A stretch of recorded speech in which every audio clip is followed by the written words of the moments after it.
Усім прывітанне. Гэта стрым з варшаўскай студыі Еўрарадыё. Маша Калеснікава пры мікрафоне. Днямі стала вядома, што дакументальная стужка беларускага рэжысёра Андрэя Куцілы «Калі кветкі не маўчаць» перамагла ў дакументальным конкурсе варшаўскага кінафестываля. Андрэй Куціла сёння наш госць. Прывітанне, Андрэй. Прывітанне. Віншую вас з перамогай. Дзякуй. Наколькі яна была для вас чаканай? Усё ж беларуская тэма, яна, відаць, не магла быць незаўважаная у нейкім плане.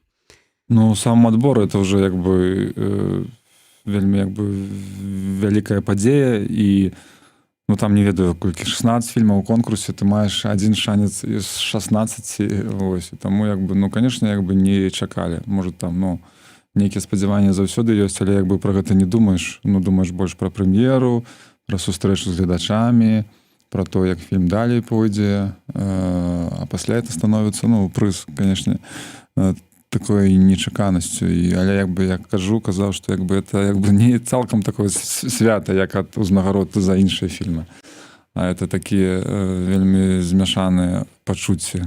З аднаго боку цешышся, што аўтарская праца твая, на якой ты доўга правёў час і там не спаў і все астатняе, а з іншага боку разумееш, што будзе трымацца павестка, будуць пра гэта казаць, больш гледачоў пойдзе на гэты фільм на наступныя паказы, можа быць, на наступныя фестывалі. І ў гэтым сэнсе, як мне сказаў адзін мой знаёмы, так, это таксама пэўная ступень, калі не ўплыву, то папросту інфармацыйнай нагоды. Ось, таму вось і цешуся з гэтага хаця б. Ну так. Дагэтуль вы спрабавалі пазбягаць палітычных тэмаў у сваёй творчасці, а гэтым разам ўсё ж не змаглі прайсці міма. Чаму? Ну так, пасля 10-го года таксама быў такі перыяд, калі мы са Славам Ракіцкім взяліся за некаторыя цыклы, звязаныя з падзеямі. І таксама это было, жыццё прымусіла да гэтага звярнуцца. І пасля вось быў такі перапынак амаль 10 гадоў, калі я займаўся тэмамі, якія мне больш блізкія, больш жыццёвыя, канешне, з кантэкстам сацыяльна-палітычным. Гэтага ніяк не пазбегнуць. Это заўсёды адлюстроўваецца, ёсць у кіно, але ў пэўным тле. Вось. А тут сёлета я не планаваў здымаць, хаця і прадугледжваў, што это будзе штосьці такое выключнае для нас. Было зразумела па ўсіх падзеях, па кампаніі перадвыбарчай, што проста так гэта не скончыцца, але ніхто не чакаў, што гэта зацягнецца на доўгія месяцы, што будзе такая хваля. Прынамсі, не чакаў я, але не планаваў рабіць ніякага фільма на гэты конт, і не важна было, які маштаб падзеяў будзе. Але пасля першых дзён я зразумеў, што мушу взяць у рукі камеру. Вось так я апынуўся пад сценамі Акрэсціна, дзе пачаў здымаць людзей у чаканні сваіх родных, блізкіх, сваякоў, мужоў, братоў, сясцёр, і фіксаваць вось гэтыя твары, у асноўным твары жанчын, і пабудаваў такі кароткаметражны фільм толькі на гэтых буйных тварах. І зразумеў для сябе, што я штосьці ўсё ж такі зрабіў у творчым сэнсе, змог гэта неяк злавіць і адрэфлексаваць, неяк па-аўтарску паказаць. І все, і працягнуў жыць далей у гэтых пратэстах, зноў-такі як звычайны чалавек, звычайны грамадзянін, на такіх всіх нервах, так, все так жылі. А пасля, калі ўжо сястра аказалася за тымі самымі мурамі на Акрэсціна, там праз пару дзён літаральна, і это кранулася ўжо маёй сям'і, і зноў я тады не здымаў. Все роўна я не меў такую ідэю, і толькі, напэўна, пасля, можа, праз месяц я спрабаваў. Нават я сустракаў сястру без камеры, калі тады ў тую ноч выпускалі тысячи людзей, я прыйшоў проста сустракаць сястру. Не то, што я пашкадаваў, можа быць, і добра, можа быць, што я не взяў, тому што там было багата журналістаў, это і так як бы засведчана, да, усе гэтыя падзеі. Але я звярнуўся да гэтай тэмы ўжо пасля, калі зразумеў, што гэта ўплывае неяк на сям'ю, на сястру, на яе адносіны з дзецьмі. І гэта траўма як бы чалавеку жыве доўга. Мне падалося неабходным прасачыць гэтыя змяненні з чалавекам. І больш важна, можа быць, чым быць на гэтай хвалі маршаў, быць там на этой перадавой, да, хаця таксама там давялося быць, але падчас ужо мірных пратэстаў, так, засведчыць таксама партрэты людзей, іх размовы падчас пратэстаў, перад разгонамі, пасля, падчас тых ланцугоў салідарнасці жанчын з кветкамі, паспрабаваць не проста зафіксаваць гэты час, а злавіць гэты настрой людзей, так, іх нейкія чаканні, перажыванні. І так атрымалася, што камера сфокусавалася ў асноўным на тварах жанчын. І это было тады першыя дні, калі жанчыны пайшлі з кветкамі па вуліцах Менску. Я пачаў гэта здымаць таксама стыхійна, не зусім разумеючы, што як бы з гэтага атрымаецца. Тады сястру таксама яшчэ не здымаў. Пасля ўсё неяк склалася у галаве, што мне хочацца расказаць гэтыя гісторыі жанчын, некаторыя вельмі у эпізадычнай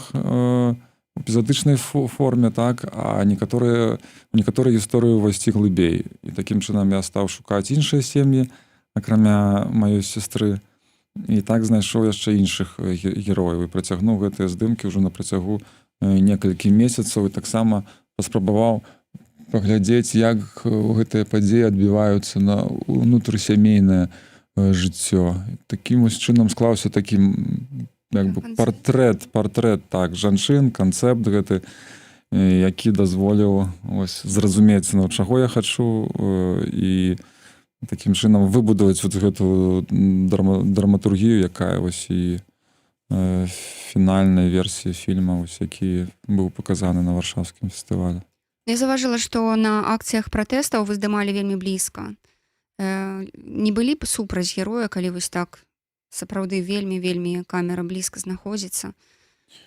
Это было таким таксама нейкім канцэптуальным вырашэннем, каб паказаць блізкасць да героя, не карыстацца трансфакатарам ці там такой оптыкай.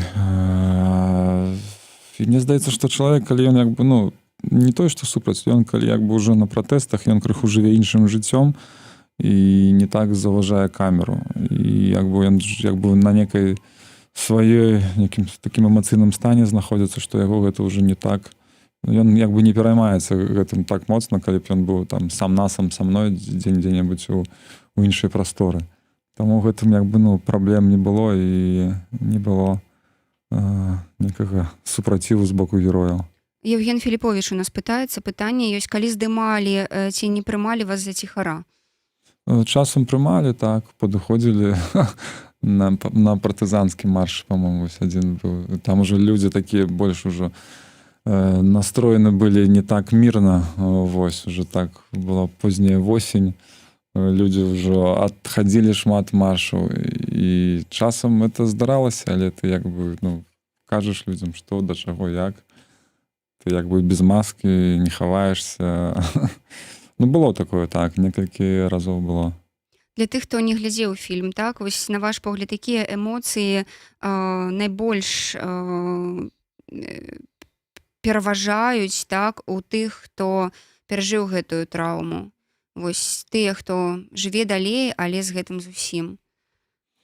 Асноўнае, эмоцыі я не ведаю, у людзей розныя, я не магу як бы капацца ў іншым, тому што як бы я склаў гэту гісторыю, гэты фільм як бы па-свойму, як я гэта бачу, як я гэта перажываў. І кожны як бы выходзіць са сваю гісторыю, кожнага адгукаюцца згодна са сваім досведам, які ён як бы прайшоў і яшчэ праходзіць. І звычайна это ну так цяжка глядзець, але кажуць, што вось менавіта это цеплыня, якая ідзе ад жанчын, вось гэта як бы адчуванне такое, да, не фізічнае, яно як бы робіць фільм своеасаблівым, яно як бы ратуе, можа быць, ад таго такога вялікага болю і крыху як бы робіць фільм у іншай інтанацыі. Як бы ну, я не крытык, каб так ацэньваць, але ну што я як бы закладваю, то яшчэ тое, што вось вельмі важна, што з гэтай траўмай, з гэтым болем дапамагаю спраўляцца як бы блізкія, калі ты не застаешся сам насам, калі ў цябе ёсць сям'я ці сябры, то вось гэта любоў, яна адзінае, што можа як бы выратаваць ад гэтага як бы жаху, ад гэтай траўмы. Вось, таму што чалавеку патрэбен чалавек, это як бы відавочна, ну калі ўжо так казаць сэнсава. Вось. Вы яшчэ сказалі, што гэта таксама быў такі фільм, у якім вы не змаглі абстрагавацца ад таго, што адбывалася навокал і ад сваіх герояў. Чаму не атрымалася? Ну, тому што это наш як бы агульны боль і дзякуючы таму, што пасля, ну, што ўвогуле працавала каманда, я на нейкім этапе аддаў матэрыял монтажору, вось, і ён ўжо працаваў далей, я толькі часам глядзеў некаторыя версіі, кавалкі, пасля мы ўжо фінал разам фінальную версію дапрацоўвалі, таму што ну, цяжка было самому як бы прайсці праз гэта, ну, ты праз гэта праходзіў, калі ты робіш чарнавы монтаж, адбіраеш тыя сцэны, робіш, якія як бы неабходныя для труду, але як бы ён атрымліваецца вельмі доўгі яшчэ і сыры, а пасля прыходзіць свежае вока, якое ўжо можа быць адслоненым, больш халодным, хаця таксама людзі збоку перажываюць, але яны праз гэта не прайшлі самі, і ім прасцей з гэтым матэрыялам працаваць. І вось менавіта гэта ну, дапамагала, таму што проста як бы быць ад пачатку да канца ва ўсім гэтым матэрыяле, это вельмі як бы цяжка. Олеся Песенко питается. Несколько героинь старшего возраста в фильме постоянно сравнивают происходящее со временами Сталина. Как вы относитесь к такому сравнению? Близка ли эта аналогия вам?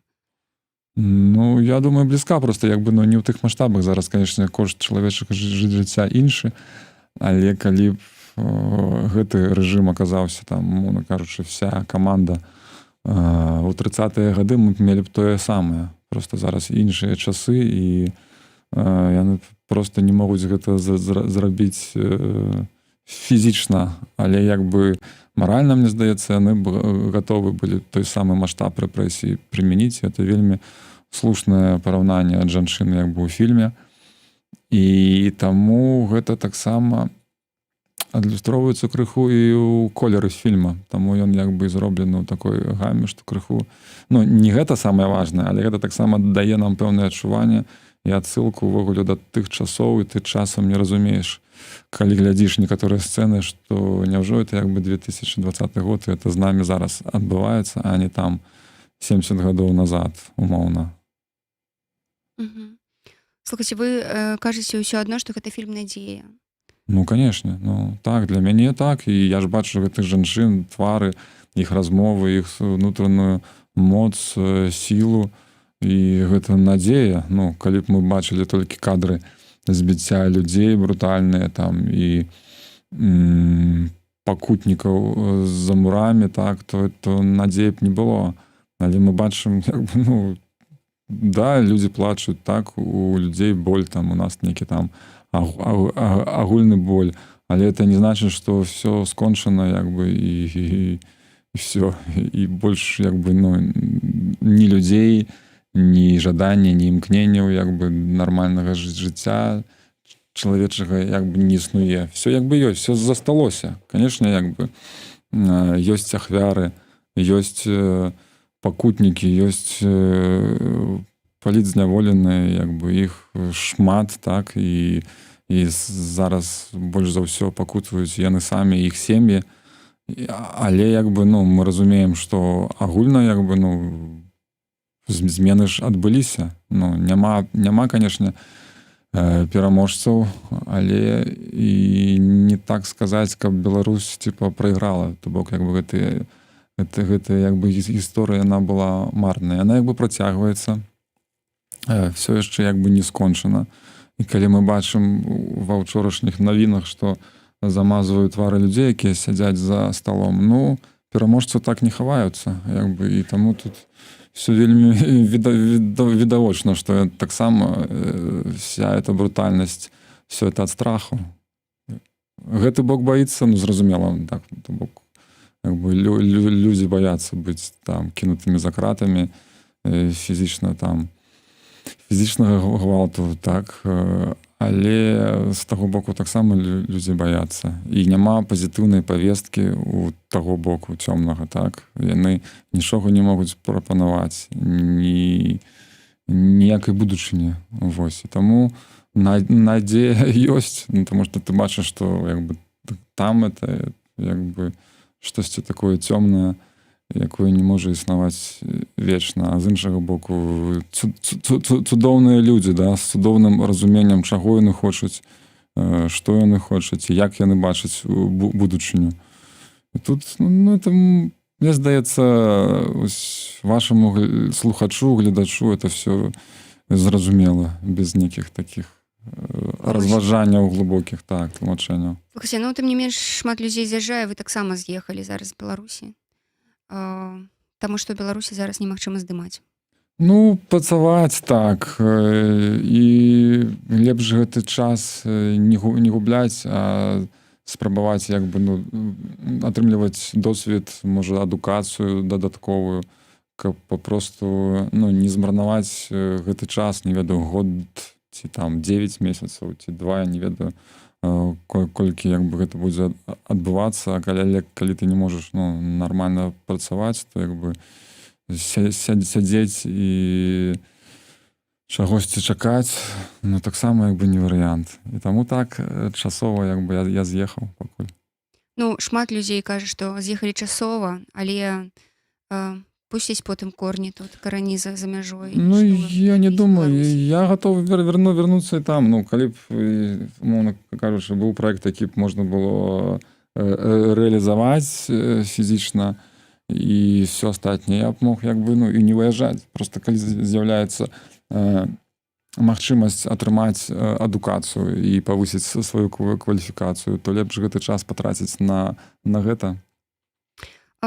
Слухайце, вось ёсць такая думка, што беларускія рэжысёры яшчэ доўга будуць здымаць пра гэтыя падзеі, што яшчэ дзесяцігоддзе, як мінімум, пра гэта будуць рэфлексіі на гэты конт.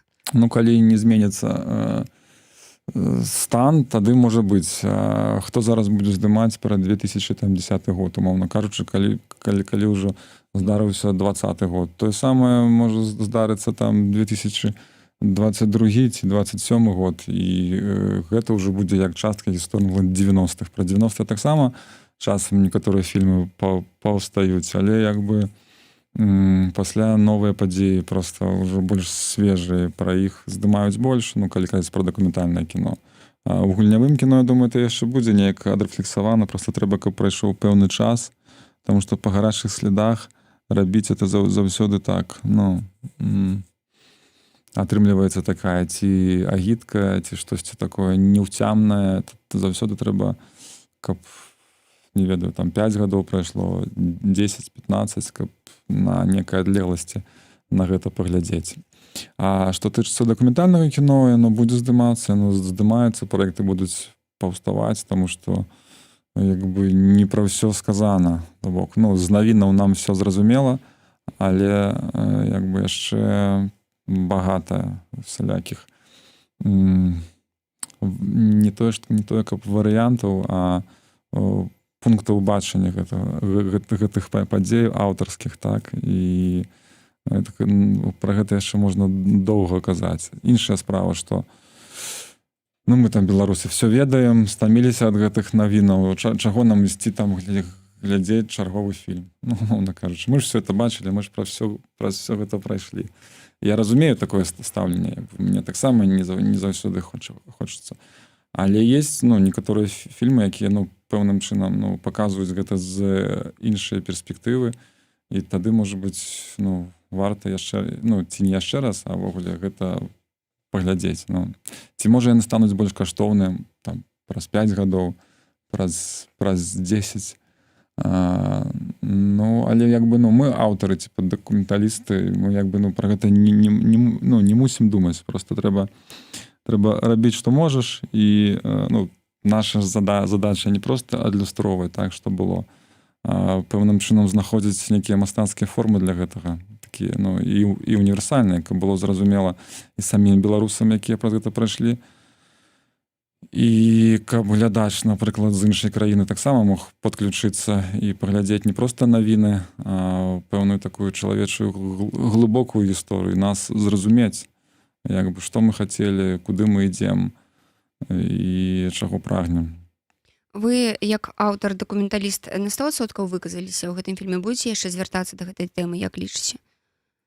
Ну, будзе залежаць ад майго стану, я не ведаю. Зараз хочацца зрабіць ну, пэўны перапынак, бо было вельмі шмат як бы, патрачана на гэта сіл як бы, эмацыйных, такое трохі як бы, знясілены гэтай тэмаю.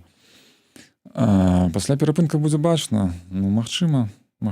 Ну, у дадзены момант мне падаецца ну, і не тое, каб это выказванне нейкае аўтарскае, это просто ну, пэўны нейкім чынам все это натуральна адбываецца. Ты просто бачыш людзей, тэму і складаеш это ў пэўны канцэпт і на самага пачатку не думаеш, што вось гэта будзе маё выказванне на тэму. Агульна, канешне, это як бы скажем так, мой як бы унёсак, напэўна, ці ў гісторыю, ці я не ведаю, там, калі можна казаць пра мастацтва, это все як бы зараз змешанае ў адно. І мне падаецца, калі б гэта натуральным чынам не здарылася, то, напрыклад, мне б дастаткова было там ну, кароткаметражнага фільма «Муры». Але так сталася, што вось гэта пайшло само сабою, і фільм атрымаўся як бы не запланавана.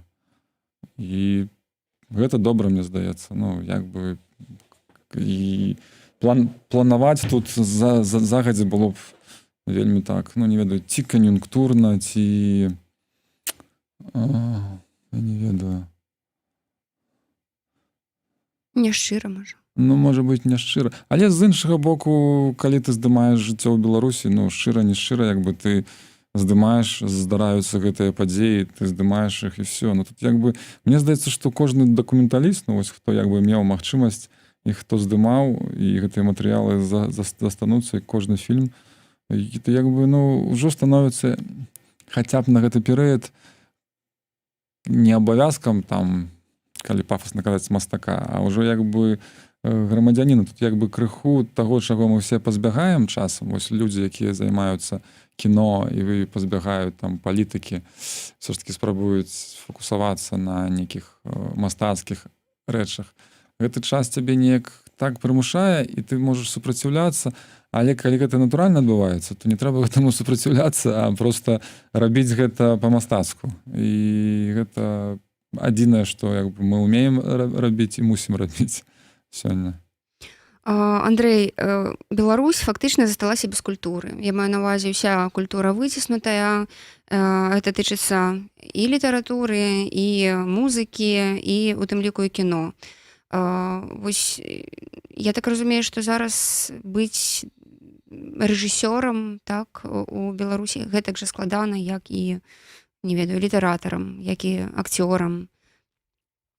Ну, пэўна. Таму як бы все шукаюць зараз ну, некага для сябе выйсця з гэтага. І я кажу, што, напрыклад, у нас, што тычыцца кінаадукацыі, з гэтым все вельмі складана. Все рэжысёры, у асноўным дакументалісты, все самавукі, да, такія, не ідзе все самі, калісьці там па кнігах вучыўся, хаця маю там другі дыплом акадэміі мастацтва, але это было такая адукацыя, якую як бы не назавеш такой грунтоўнай, так?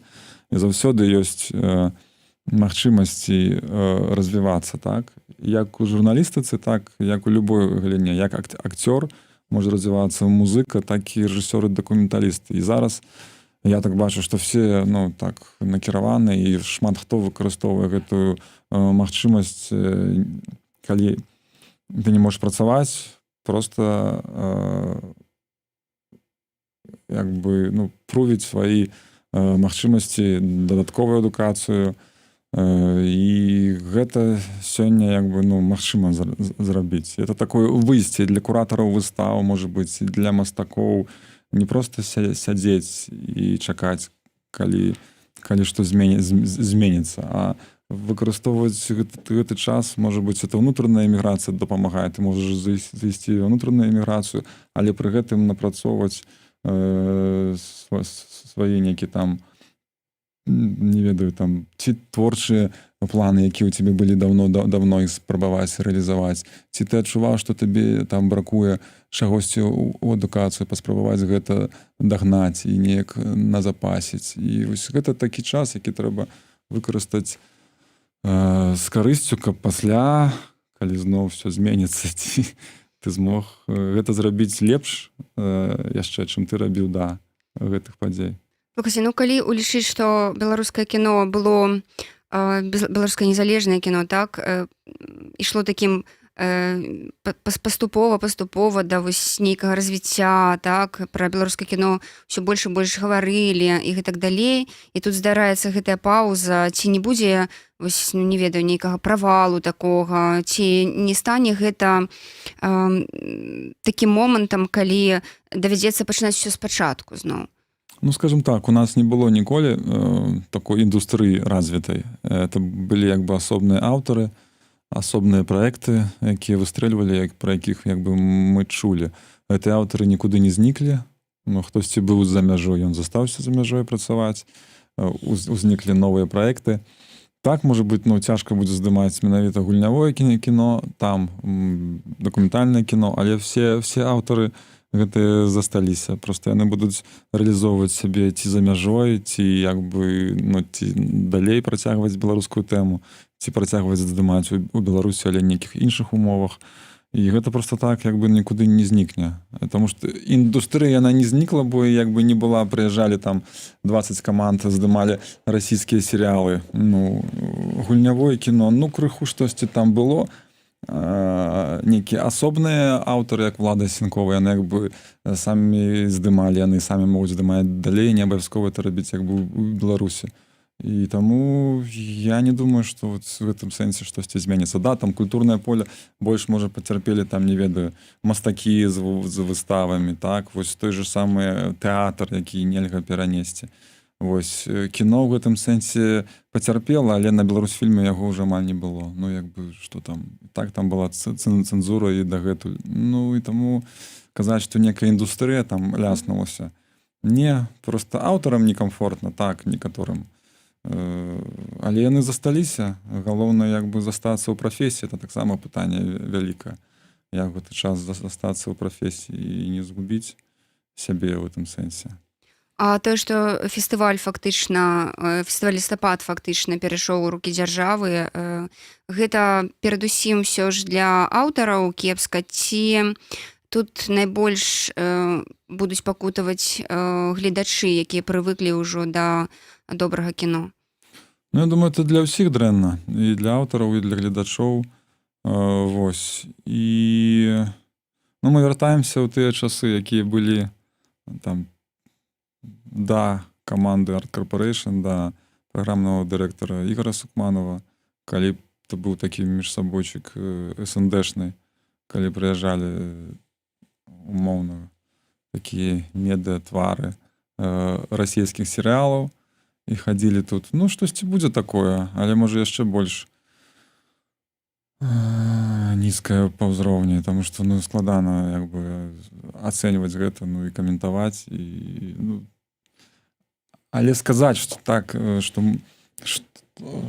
ну, просто мне падаецца, што это такая агульная ну, частка як бы